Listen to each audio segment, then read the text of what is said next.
7/मे/2026 रोजी रात्री उशिरा साधारणतः 11:30 ते 12 वाजताच्या दरम्यान पोलीस स्टेशन भंडाराच्या हद्दीमध्ये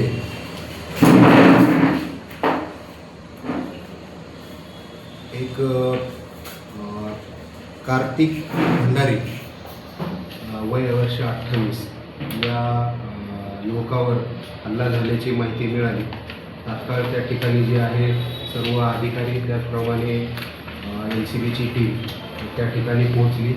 त्यामध्ये पोलीस स्टेशन भंडारा येथे CR नंबर 1058/2026 त्याच्यामध्ये कलम 103(1), 189(4), 190, 191(2) आणि 191(3) भारतीय न्याय संहिता या अन्वये गुन्हा दाखल करून तात्काळ जे आहेत पोलीस स्टेशनच्या 2 टीम आणि LCBच्या 3 टीम अशा 3 टीम तयार करून घटनास्थळावरून खबरी यांच्याकडून माहिती प्राप्त करून जे आहेत एकूण 8 विधी संघर्ष बालक जे आहेत ते ताब्यात घेण्यात आलेले आहेत।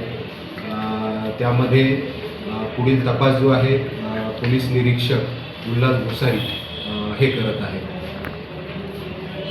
याच्यामध्ये यांचे जे आहे यापूर्वी एप्रिल महिन्यामध्ये देखील मृतक जे आहे आणि जे विधी संघर्ष बालक आहे त्यांच्यामध्ये मारामारीची घटना झाली होती। त्यामध्ये देखील पोलिसांनी त्यावेळी गुन्हा दाखल केला होता।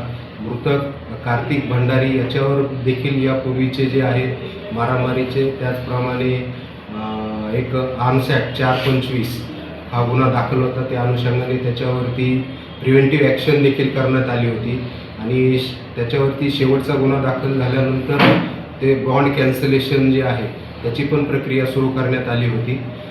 मृतकाचं देखील त्या ठिकाणी पूर्वीचे गुन्हे दाखल होते आणि जे विधी संघर्ष बालक आहेत त्यांच्यावर देखील 8 पैकी 5 जे विधी संघर्ष बालक आहेत त्यांच्यामध्ये एप्रिलमध्ये वाद झाल्यावरून त्यांच्यावर जे आहे गुन्हा दाखल करण्यात आलेला